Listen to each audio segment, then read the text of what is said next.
This is Mile High. Do I want to tell the story or do I want to show the message? You've got a lot of work to do between Mile High. The time has come where we can know we have a responsibility, an ethical and moral responsibility. We have to do it better in order to move people along. Up, down, inside out. If you get your mind right, it is not. It is a receiver of thought. Because love is my first technique. it's now time for the show. Welcome to the Mile High Podcast. This is your host, Dr. Daniel Knowles.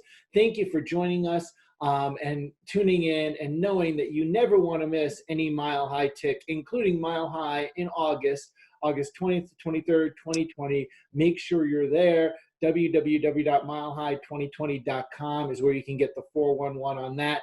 And of course, to not miss any Mile High tick, make sure you hit the subscribe button, whether you're watching this on YouTube or Stitcher or iTunes or Facebook or wherever it might be, so you are always in the know with all things on higher ground. We are grateful to have on this podcast my close personal friend who will be joining us at Mile High in August and is really, I say this very frequently, the man who is the reason that Mile High even existed and got initiated and sparked by his inspiration. He almost needs no introduction, but we will introduce him anyway. Dr. Schubel is really a chiropractic ambassador to the world. He has numerous, I can't keep count, offices in Peru and the Dominican Republic, and is also highly politically active in the state of New Jersey, and has served many organizations in the chiropractic profession, including Sherman College on its board of trustees and the IFCO and many positions. Thank you so much for all you do and give, Sherman, to the world, Liam, and thank you for joining us on this podcast. Well, Dr. Danny Knowles, always a pleasure to speak with you. It's great to speak with someone so high up in the atmosphere there, us being here at sea level in the People's Republic of New Jersey. And yes, a great pleasure to speak with you and look forward to getting deep on some topics that are of interest to folks listening to the program. Yes, and most certainly there's been some things going on globally, and you have said for many years that I am crucial to the transformation and evolution of the planet. And how do you feel about that in the current global circumstance? Well, we all are crucial to the transformation and evolution of the planet. If we weren't, we wouldn't be here. I mean, we all fit that piece of the puzzle that is necessary. Now, the idea is to try to work in synergy. The idea is to use our specific gifts that we've been given on this planet and then work with others and contribute those gifts to create something long-lasting, hopefully outlasting us, and something for the good of the world. And I think, each and every one of us, I would hope, aspires to do that day in and day out. And I think this current crisis, that people throw that term around, that we're in is a great example of an opportunity for us to become introspective, for us to get back into what our vision is, clear that up, get back into what's our purpose, what it is that drives us, and then take advantage of the time that we have, quote unquote, free now, that we normally wouldn't have because we'd be out there serving others, to go inside and try to work on creating a better version of ourselves every day. And I think that's what I've been doing. I know that's what my teams have been doing.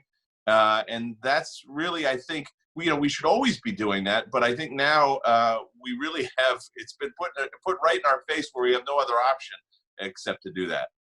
Yes. And I agree right there with you. And, we're telling our team, and I know I've been on the phone with chiropractors and chiropractic students and chiropractic teams around the world daily.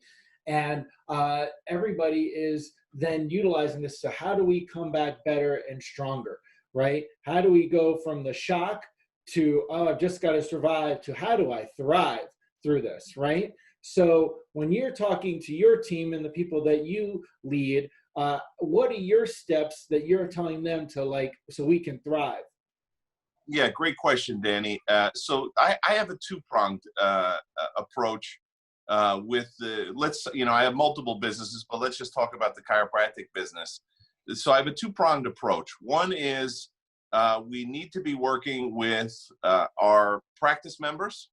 And then the second group of individuals we need to be working with is our staff. And now for me, that staff would include not just secretaries, but also administrative staff and the doctor staff. As you may know, I employ 25 doctors of chiropractic in my organizations worldwide. And so, we've been working on, as far as the first prong, which is with the practice members, we've been working on maintaining that level of engagement, creating more certainty, creating more level of credibility, showing them more potential and options that they have. Definitely designing different products and services that they can take advantage of in this time that they can't come into the office. In my offices, all of them have been closed pretty much for the past month because of the jurisdictions that they're in. So we've developed online cyber products and services that people can participate in. And also we've been really upping our engagement, whether that be with WhatsApp, Instagram, email, Facebook Live. I've been doing a lot of Facebook Lives, and I have to tell you, we've been really growing our social media imprint because, again, this is just a great advantage. And I always look at, a lot of people look at crisis and focus on all the things that are bad. I look at crisis all the time and say, great, let's see what the opportunity is. And I learned that. I remember listening to Dr. Sid Williams, and he had a tendency always to say, whatever the news was, he would say, and he had 20 offices, and he'd say, whatever the news was, he'd say, I'd say, great. That was his instant response was, that's great. And so one of the things that happened to him was one of his clinics were burned down. And so they called him up and they said, Dr. Sid, I have real bad news for you. One of your clinics just burned down. He goes, great. Now I could build that clinic exactly how I wanted to from the beginning. We can make this place even better, serve even more people. And so, one of the things that's been great about social media and the imprint that we've been able to make is that we really have, more than ever before, probably in history, a confined audience. We have a captive audience. And, I can't even imagine this. I mean, I don't think I've been bored ever in my entire life. I always have projects going on. I have too many things going on. But there are a lot of people in this world that are bored, that they have nothing going on, and they really appreciate us providing content for them. So we've been repackaging. I'm in the process right now of repackaging some old content that I had and now putting that back over the social media. And we are getting great feedback on this. So my idea has been throughout the course of this is to show our practice members that, we're thriving, and they're part of a thriving organization, and that, they look to leadership. Okay, great. We're the leaders, and we'll guide you and we'll show you the right path because we want them to look at us as leaders for the rest of their life, as trusted health guides for the rest of their life. And so we've been providing those things for them. And I have to tell you, it's been growing and growing. We've done some things now where, we don't know when our office is going to open, but we're setting up appointments for people. We are selling first consults with people online. And so, we've created a demand. We've created an emotional trigger. And now people are pulling that trigger and taking action steps. And I got to tell you, the day our office opens, it's going to be, we're almost afraid. A lot of people are looking forward to the office open. We're almost afraid because, I think the avalanche is going to be so huge. There are so many people that desire what we have. And now's the opportunity to reach those people. Those people, normally, they might be at work. Normally, they might be, out doing things. Now they're confined in their home. And so here's a great opportunity to show them the value of what you have, show them the level of credibility you have to deliver it, and show them that you're a winner and you're a leader. And this is what winners and leaders do. They say it's during moments of crisis when the true leaders start to come out. You see, and you can see that in our profession. You can see the, oh, woe is me crowd. Oh, poor me. pobrecito mío, and you can see the people saying, okay, how can I adapt? How can I thrive? How can I make this my best year ever? And that's what we've been focused on that first prong with our practice members. It's been really great. Now, with our doctors and with our staff, we've been taking the opportunity to do all these online trainings and really go deep. You know, we really want to go deep into the philosophy of chiropractic. I mean, imagine this. We have the opportunity to cover every aspect and component of philosophy because, again, we have a captive audience. I mean, our staff is really not doing too much, so we could go back in line. And what we're doing is we're filming all this, and now we have all this information on philosophy, on communication, on sales.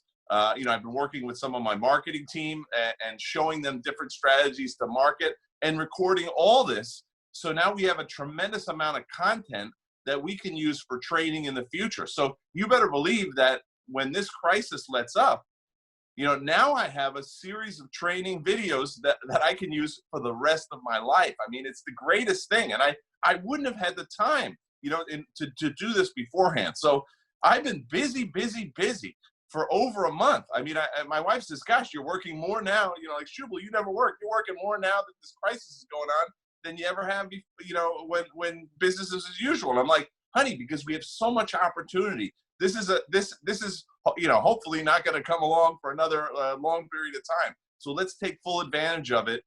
Sorry about that interrupt. Let's take full advantage of it and get the most out of it and create this content and these programs and inspire our teams and create a greater level of wisdom and understanding. Because if they have a greater level of wisdom, understanding, and certainty, that's going to bleed out into all the communication from here on out. So I'm very excited about the future because we're training in the now for a great future. And, you know, that's the thing. It's seeing the gift that's there. Because in many ways, a lot of people have been asking for exactly what's going on. I just wish I had a month to create this, right? You know, I'll tell you this. As you know, I just did a podcast with Dr. John DeMartini. And what he said is going to be the circumstance. I love this analogy. I know you're going to love it too. He said it's going to be like a spaceship going around the sun. That's like we've been going full bore, and then like as you go around the sun, it's small, it slows down, but then it slingshots forward. He said that's what's going to be happening in chiropractic offices around the world. Yeah, without question. I mean, like I said, this thing once they let loose with this, it's going to be insane. I mean, we've been doing cyber consults now because people are saying, I don't want to wait. I want to get all that information up on the table, and then you know, the moment you guys open, I want to get started with the care as soon as possible. So yeah, I you know, there are people out there that are you know, are really wanting what we have, and right. We have an opportunity right now that we've never had to get to them, because a lot of the people that normally wouldn't be online at different hours of the day, now they are, and they're right. they're ready to listen and ready to take action. Now we talked about the practitioners in practice and you and recommendations, which I highly recommend people take action on those. If you have not already, dial in what he's just outlined and take it to another level like Dr. Schubel is, and he always does. Are you okay, Dr. Liam, with getting a little bit political? Yeah, sure. Yeah, I you know me, I you know, much to my own peril at times, I get political, but well, I can't help it. So let's get a little political. What do you Danny, before we get political, let me tell you why I always get political and why I always say what is on my mind. You know, I was watching a leader in our profession the other day talking about, you know, holding back and not saying how you know, saying what you truly feel because you're trying to gain rapport with people and everything.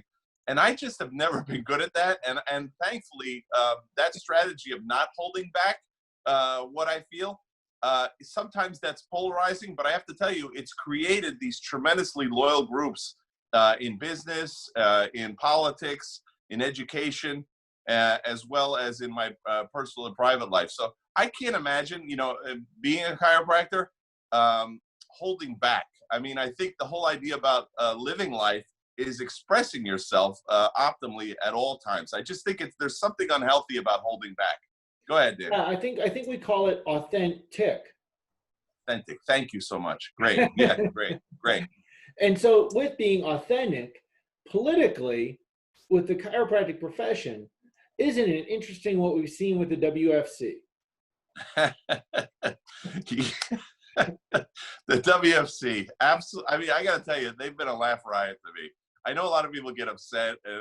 I just think it is absolutely hilarious that an organization that claims to represent chiropractors in the world, just because they have a web page, a Facebook page, and some people that they gave these high and lofty titles to, an organization that claims to represent the world has a high level of ignorance. And it's been very interesting to watch a high level of ignorance about the state of research in the profession as it relates to chiropractic and the immune system. And I've just watched in absolute bafflement. You know, I've watched and said, you know, to me, it's sometimes when I see these people doing these type of things, it reminds me of that scene, you know, that we didn't live through this, but in the 60s, you know, where they were trying to integrate the school systems. And, you know, there was a governor in Alabama that was blocking the African-American children from entering the school because, you know, in his state, that was a legal thing to do. And he was saying, I'm on the right side of the law. And it reminds me of, you know, Mahatma Gandhi and Martin Luther King. You know, the things they used to say is that, you know, the law may be the law, but what's right is right. And I was looking at an Ayn Rand quote the other day, is that, you know, there's either right or there's wrong. And in the in-between is where the evil is. And I kind of, you know, got that from I mean, it was amazing from the WFC statement. And then I was shocked to see Parker going in along the lines of that. ACA, I wasn't shocked at all. I mean, that's totally along the line. But again, you know, this profession always wonders why we have to settle for table scraps, you know, about treating back pain and neck pain, which we do great with. Everybody in the world knows we do great with back pain and neck pain.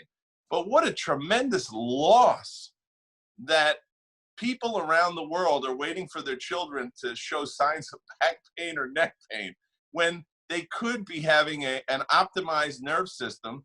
And we know that nerve system, I mean, for goodness sake, there's a whole realm of study in medicine called neuroimmunology, the connection that the nerve system has to the immune system, whether that be directly or indirectly. And we know through chiropractic studies that when we do chiropractic adjustments in the nerve system, there is an effect in the immune system. To deny that and to say that there's no credible research, you know, I think that's inauthentic. I think it's either inauthentic, it's a lack of knowledge, so it could be ignorance. But what I think it mostly is this PR position, is this idea of, hey, once again, let's not express what we truly feel. Because I even think that some of the people that are saying that in those groups, their kids are getting adjusted because they know the effects that it has with the immune system. They're getting them adjusted themselves because they know the effects it has in their immune system. Right. I mean, how many times do we hear from practice members over and over and over and over again? And I know you could say, it's anecdotally. Well, it's an anecdotal avalanche from around the world. It's an avalanche of anecdotal evidence of people saying, Doc, you know what? Before myself and my family were getting adjusted, we used to get sick all the time. Every time there was a cold or a flu, we were sick. Ever since I've been getting adjusted, I haven't been sick. Or if I get sick, it's, you know, a short period of time. I mean, this thing is great, this chiropractic thing. Well, it's interesting that you said that there's a whole field of study called neuroimmunology. There's actually a whole field of study called psychoneuroimmunology as well, you know, that ties the mind into all of that, right? And I guess that doesn't exist either. Well, yeah, and I think, Danny, it's this idea, and you know, I see it even with chiropractic colleges that are still supporting the WFC. You know, I don't know what the behind-the-scenes detail is, but it always shocks me when I look on the WFC website and I see listed as supporters Life University, the ICA, Life West. I'm saying, gosh, these are guys that, you know, they're self-proclaimed vitalists, you know, why would they be supporting an organization that comes out and says that there's no credible evidence that chiropractic adjustments help the immune system? It just seems beyond logic to me. And I know that sometimes the logic that I hear that's being put forward is, well, it's better to have a seat at the table than to be on the menu. You know, that to me is small-minded thinking. That to me is a lack of vision. You know, my thought process is, let's create a bigger pie. Let's create a pie that's even greater with a bigger vision, and let us be the leaders of that. Why are you becoming deferential to an organization that in reality is not representing in any way, shape, or form the great majority of chiropractors in the world? We know that the great majority of chiropractors in the world are vitalistic in their formation. We know that the great majority of chiropractors in the world have an understanding that the nerve system affects every other system of the body. Matter of fact, that's probably why the majority of chiropractors in the world got into chiropractic. And we also recognize that chiropractic has great results with musculoskeletal or neuromusculoskeletal conditions. Nobody's denying that. So why can't we all come together under a common understanding that there is an innate intelligence of the body? The body has a self-healing, self-regulating, self-aware intelligence that uses the nerve system to communicate from the brain cell to the tissue cell and the tissue cell vice versa, and that the vertebral subluxation limits the body's ability to heal, to function, and to adapt to its environment optimally. Why is that such a difficult concept? I mean, that is something, by the way, that the average human understands. Hey, somebody told me that when I was 13, and it made complete sense to me. I was, you know, a kid. So, and that's why we're here now, right? And it's so amazing. I know you've been saying it. I've been saying it for years and years. You've been saying it for years. Matthew McCoy has been saying it for years. You have to stop feeding the monster, right? And the organizations you're mentioning, self-proclaimed vitalists, and there's many more on that list, like they're feeding that monster with resources. And people have to decide to stop when's enough, and I'm not giving them money. Well, and that's it. And I've seen, you know, and by the way, these are people that I like. And I know I have to tell you, every time I mention these organizations and I mention them in this fashion, people think I hate the people in those organizations, and I don't. You know, there's a Rubicon group, and Sherman College of Chiropractic is proudly not in the Rubicon group. It's a vitalistic movement. And, you know, some of the top researchers in the chiropractic profession have said, hey, listen, what you're doing, the way that you're representing chiropractic is not accurate. You need to make those changes. And some of the leaders in that group of the Rubicon, and it's certainly not the majority, decided to ignore those people. I think Donnie Epstein was one of the people that was ignored, and that I know Christopher Kent, Matt McCoy, you know, some of the greatest leaders in chiropractic research were actually not even, their position was not even represented. And that's why Sherman College of Chiropractic was not in the Rubicon. So my point of view is this: why can't we create a table that is bigger than anybody else's table and then lead it? You know, why can't we just stand up plainly and clearly and state what we're about? What do we have to lose? We've never done that before. We've always, from a political standpoint, we've always caved. We've always tried to moderate our message so it's somehow watered down. And that's the idea, is like, oh, please, we'll be good. We'll just take back pain and neck pain. Just please include us in the insurance system, you know, the third-party paying system. We'll be good, I promise. We won't do long-term care for chiropractic. We'll just stay in a treatment model that hasn't served the publicly optimally for the entire history of that service, of that idea, of that model. We won't try to push the envelope. We won't try to transform and evolve the humanity as we know it. You know, chiropractic was a gift to the universe. And it was the ability that we had to connect with a power higher than ours and connect with each other and transform and evolve as human beings. And that gift has been squandered because we've decided to sell out for you know, some third-party payments in order to treat some musculoskeletal conditions. And I think the world is sick of it, frankly. I mean, I think we're seeing this right now, Danny, in this crisis. There is an entire focus on pathogenesis rather than a yin and a yang with the salutogenic versus the pathogenic model. If you think about it, our top experts in the entire world right now, all they got for us is wash your hands and stay away from each other. There is no talk. There is no And talk. they also don't have evidence of that. They don't have evidence of that. Right. And so the top experts in the world right now for this crisis, the people that are leading us, are not telling us how to harness that internal power. They're not telling us how to strengthen that internal power. As a matter of fact, here in the state of New Jersey, our governor, Phil Murphy, he's started to open up the jails and let some people out, right, so that they're safer. And he's closed down the state parks so that people can't go out and exercise because he's afraid that they might come in contact with other people. You know, like the people aren't smart enough to social distance. So I got to tell you, it's the world turned upside down, but that's an opportunity. And I think we've seen now that this pathogenic model, this focus entirely on the pathogen and how to treat it, is not serving us in the world. So we need to start looking at a salutogenic model. Imagine if people had immune systems that were totally function at their optimal. Imagine if their nutrition was on point, if their hydration was on point, if their mental attitude was on point, if their spine and nervous system was functioning on point. Can you imagine if that was the case? We'd have superhumans. And that's the idea of chiropractic. That's the promise of chiropractic, is that we have people functioning, healing, and adapting to their environment at the optimal capability. So we should be not quiet right now. We should be not trying to water it down and saying, hey, we're about back pain and neck pain. We should be speaking up and showing the research that we have and being proud of that and saying, hey, we are essential and here's why. Yes, absolutely. And focusing on our highest gift. So part of that, defining subluxation as a joint dysfunction and highlighting back pain, neck pain, and those things that, like, yes, we're aware, we're not in disagreement that that's an aspect of it. However, it's not highlighting your biggest gift, right? Highlight what we have, the farthest reaching concept, you know, that we have evidence that quality of life is impacted and that coherence of your what organizes your body is impacted.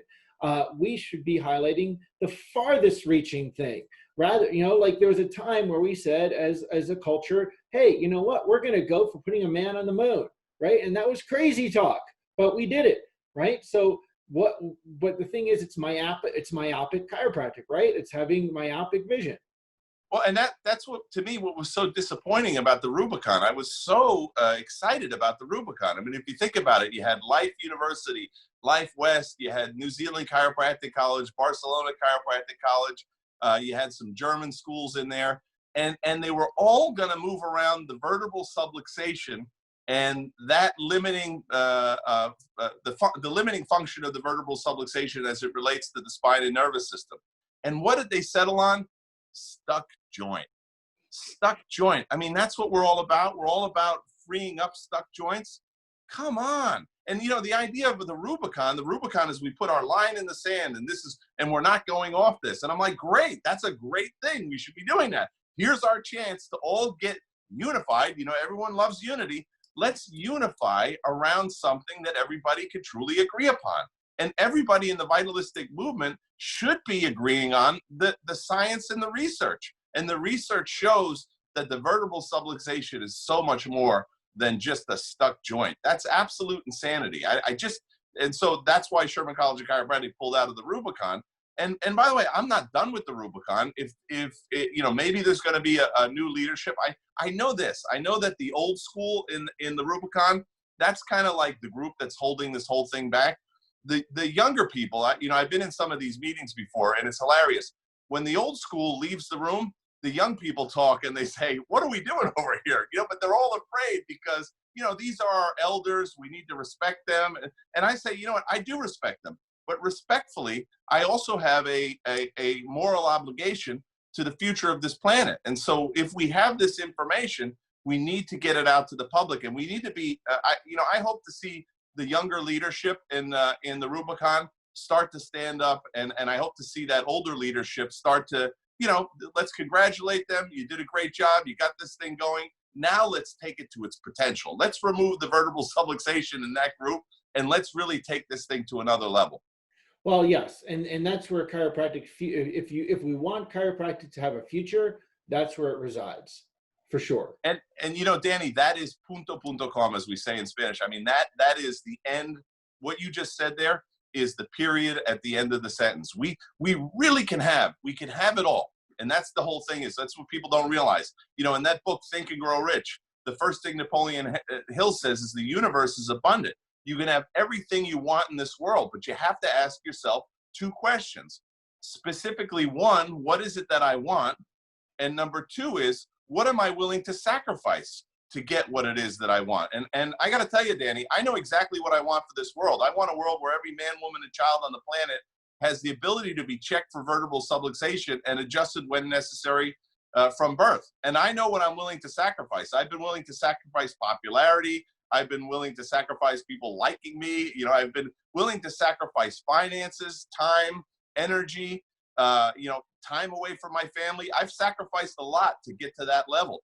But because this whole thing, and we started out this conversation, this whole reason we're here is to find out what our gifts are in this world and then contribute those gifts as much as we can. Find the others, as Dr. Jack Bourla and Monique Andrew always says, you know, you got to find the others that have that similar purpose and vision, and then use that synergy that you have and the synergy of different gifts that you have to create something long-lasting after we're gone, and something that transforms and evolves the world. I mean, we got this gift September 18th, 1895 from D.D. Palmer, and we've been struggling for the past 34 years, 30, 40 years with back pain and neck pain, and, you know, what do we do? Listen, now's the time to break free of those old paradigms and move this thing to really the true greatness, the diamond in the rough, which is chiropractic. It's just ready to unleash. The question is, you know, are you man enough? Are you a woman enough to step up and actually lead? And that's the idea. In this crisis, the leaders are going to really start to move this world forward. Yes, absolutely. And we have the choice of either leading or simply allowing others to lead and define us, other professions, that is, right? So we have a choice to make. And this is the opportunity to see, we're really seeing the curtain be open of what's going on behind the scenes, and decide if we're going to take it or we're going to move forward, right? Correct. So, yes. Okay, so I got to tell you, Liam, I'm so excited to have you on this podcast, and I'm so excited to have you at Mile High again, because of the message that you bring and the importance of that message and the clarity that you bring to chiropractors, chiropractic students, and their teams to help them inspire and refocus on what's most important. So I want to thank you in advance for doing that. Well, thank you, Danny, for the invite. I'm always surprised when I still get invited to speak at places, especially when I get invited back. I think my talk at Mile High this year is going to be probably one of the most important talks that people can hear in 2020, especially, you know, after this crisis is over and we're all trying to figure out how to, you know, put the pieces back together and do it optimally. You know, one of the reasons that I've been so successful is because I'm an expert at developing systems and then monitoring those systems and making the changes necessary to dynamically adapt to whatever the business environment is. And I'm going to be going over those core elements of the Schubel Vision and Lead system that we've used to create now 20 offices. We have 25 associates, and that doctors around the world are using to you know, streamline their practices, make them more profitable, make them more fun, and keep in line with the principle of chiropractic while they're doing that and serving their community. So I'm going to be going over that in my typical way. You know, I do it not